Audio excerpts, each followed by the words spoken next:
मुख्यमंत्री देवेंद्र फडणवीस बोलत आहेत, थेट जाऊयात. जुनी सवय आहे, आपला काही त्यांचा अपमान करण्याचा हेतू थोडी आहे, आपली जुनी सवय आहे. त्यामुळे समजा अण्णामलाईनी बोलता बोलता बॉम्बे म्हटलं, याचा अर्थ काय त्याला मुंबईचा अपमान करायचा आहे किंवा मुंबईच्या विरोधात आहे. कुठल्याही गोष्टीचं त्या ठिकाणी भांडवल करायचं आणि मग ज्या शब्दांमध्ये त्या ठिकाणी ते अण्णामलाईला बोलले आहेत, एक प्रकारे हा तमिळ लोकांचा अपमान नाही आहे. मग या देशामध्ये मराठीने तमिळांचा करायचा, तमिळांनी हिंदींचा करायचा, हिंदींनी तेलुगूचा करायचा, असा देश चालवायचा आपल्याला. आपल्या स्वभाषेचा अभिमान आम्हाला छत्रपती शिवाजी महाराजांनी शिकवला आणि त्याचवेळी इतर भारतीय भाषांचा सन्मान हा देखील आम्हाला त्यांनी शिकवला आहे. सर, येणाऱ्या काळात काय ठाकरे बंधूंचे जे संबंध आहे भाजपसोबत पूर्ण तुटलाच नाही की काही शक्यता अजूनही आहे निवडणुकीनंतर जर त्यांनी यायचा प्रयत्न केला किंवा गरज भासली तर? नाही, गरज भासतच नाही. आम्हाला पूर्ण बहुमत मिळणार आहे, आम्हाला कुठलीही गरज भासणार नाही. राजकीय संबंध इस्टॅब्लिश होण्याचं मला काही त्या ठिकाणी कारण दिसत नाही. वैयक्तिकदृष्ट्या ते काही शत्रू नाही आहेत, आम्ही बसून चहा पिऊ शकतो, त्याला अडचण नाही आहे. सर, कुछ समाज हिंदी के दर्शकों के लिए भी जिस तरीके से पिछले 1-1.5 महीने में बीएमसी और बाकी मिनिस्टर्स के लिए चुनाव प्रचार हुआ है, आप क्या आकलन करते हैं भाजपा महायुति और अपने प्रत्याशियों के लिए कल के वोटिंग के लिए, और परसों नतीजे क्या आएंगे आपके? देखिए, महाराष्ट्र में मैं हर गांव गया हूँ, हर बड़े शहर गया हूँ, जहाँ चुनाव हो रहा है वहाँ मैं गया हूँ और मेरा आकलन है, लोगों ने मन बनाया है. हमारी जो महायुति है इसके साथ महाराष्ट्र की जनता रहने वाली है. हम लोगों ने चुनाव में सीटें भी अच्छी दी है. सब प्रकार के लोग, गरीब से गरीब आदमी, जो सब्जी का ठेला चलाता है ऐसा भी व्यक्ति हमने दिया हुआ है, जिसका अपना घर नहीं है ऐसा झोपड़ी में रहने वाला व्यक्ति भी हमने दिया हुआ है. उसके साथ साथ पढ़े लिखे लोग भी हमने दिए हुए हैं. बड़े पैमाने पर ग्रेजुएट्स, पोस्ट ग्रेजुएट्स, वकील, डॉक्टर, पीएचडी हम लोगों ने दिए हुए, प्राचार्य हमने दिए हुए. तो एक प्रकार से उम्मीदवार भी हमने अच्छे दिए और प्रचार भी हम लोगों ने बहुत सघनता के साथ किया है. केवल सभाएं नहीं, तो हम लोगों ने टॉक शोज भी किए, हम लोगों ने रोड शोज भी किए और जिस शहर में हम गए उस शहर में हमने लगातार उस शहर के विकास के बारे में बात की. और इस चुनाव को हमारे विरोधियों ने ये बहुत कोशिश की कि डेवलपमेंट के एजेंडे से इसको भटकाए और मुंबई में तो ज़्यादा की, लेकिन हम भटके नहीं. हाँ, ज़रूर उनकी बातों का जवाब हमने दिया, लेकिन एजेंडा हमने डेवलपमेंट का रखा और 80-90% हमारा प्रचार ये केवल विकास पर हुआ. इसलिए लोग हमको पूर्ण रूप से चुनकर देंगे.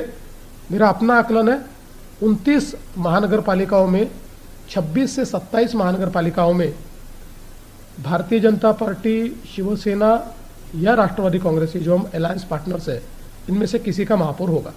सर, इन नतीजों का पूरे देश की भाजपा की राजनीति पे, भाजपा के उत्साह पर फर्क पड़ेगा. आने वाले जो भी चुनाव देश भर में कहीं भी होंगे, इन नतीजों का परिणाम कहीं ना कहीं प्रभाव डालेगा, खासकर बंगाल की विधानसभा. देखिए, ये चुनाव इस बात को ही अधोरेखित करेंगे कि महाराष्ट्र की सरकार पर लोगों का विश्वास है और विशेष रूप से महाराष्ट्र की जनता ये प्रधानमंत्री मोदी जी के साथ है. यही इसका एक संकेत होगा. और मुझे ऐसा लगता है कि कोई भी विजय, क्योंकि देश भर की भाजपा एक फैमिली है, कहीं पर भी विजय मिलता है तो फैमिली के सारे जो मेंबर्स होते हैं उनमें उत्साह भी आता है और एक प्रकार से उमंग भी दिखती है. सर, हिंदुत्व का मुद्दा आपकी तरफ से है और मराठी मानुस का मुद्दा एमएनएस शिवसेना उभटा की तरफ से है, तो कितना फर्क, कौन सा मुद्दा डालेगा आपके हिसाब से इन चुनाव में कल जब लोग वोट डालने जाएंगे? देखिए, हमने हिंदुत्व के मुद्दे पर चुनाव नहीं लड़ा, हमने विकास के मुद्दे पर चुनाव लड़ा. लेकिन हमारी आत्मा हिंदुत्व है, हमारा विचार हिंदुत्व है और हिंदुत्व और विकास ये दोनों को पृथक नहीं किया जा सकता. और हमारा जो हिंदुत्व है कभी भी संकुचित नहीं रहा है. पूजा पद्धति पर आधारित हिंदुत्व हमने नहीं कहा. हमारा जो हिंदुत्व है वो भारतीय संस्कृति और प्राचीन भारतीय जीवन पद्धति, इसको अपने मानने वालों को हम हिंदू कहते हैं, उनके समूहों को हम हिंदू कहते हैं. इसलिए जो भी इसको मानते हैं उसको हम साथ में लेकर चलना चाहते हैं. मैं ऐसा मानता हूं कि हम लोगों ने केवल जहां पर हिंदुत्व को क्वेश्चन किया गया या जिस प्रकार से उद्धव ठाकरे जी की उबाठा ने ये कहा कि हम लोग मराठी और मुस्लिम इनके भरोसे महापौर को चुनकर देंगे, तो मैंने उनका जवाब दिया, मराठी ये हिंदू ही है, हिंदू और मराठी को पृथक करने की कोशिश मत करो, ये नहीं हो पाएगा, ये मैंने बताया।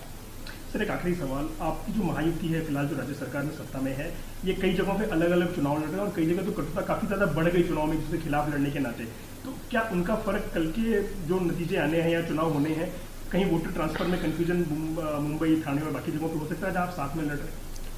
कोई कन्फ्यूजन नहीं है, कोई खींचतान भी नहीं है।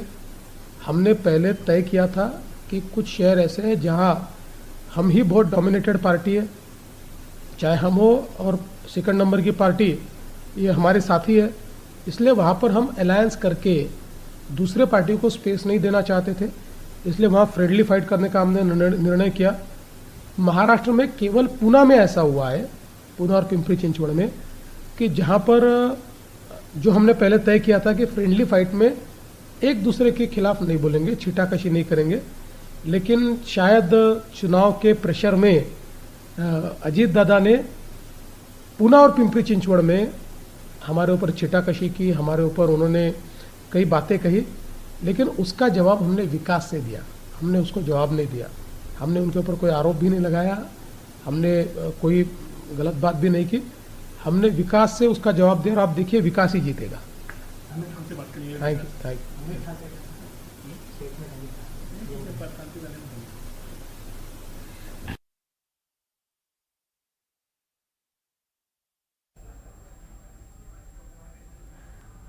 तर ANIला दिलेल्या मुलाखतीमध्ये मुख्यमंत्री देवेंद्र फडणवीस हे उत्तर देत होते, भाष्य करत होते। मनपा निवडणुकीमध्ये भाजपच मोठा पक्ष असेल असा दावा त्यांनी केलेला आहे, विश्वास व्यक्त केलेला आहे। मराठी माणूस ठाकरे बंधूंसोबत नाही असंही त्यांनी म्हटलंय। निवडणुकीमध्ये महायुतीच जिंकेल, मुंबई, पुणे, पिंपरी चिंचवडमध्ये भाजप जिंकेल असा विश्वास त्यांनी व्यक्त केलेला आहे। दुसरीकडे त्यांनी ठाकरे बंधूंवर सुद्धा निशाणा साधलेला आहे आणि माझ्यामुळे ठाकरे एकत्र आले असतील तर आनंद आहे असंही विधान केलंय।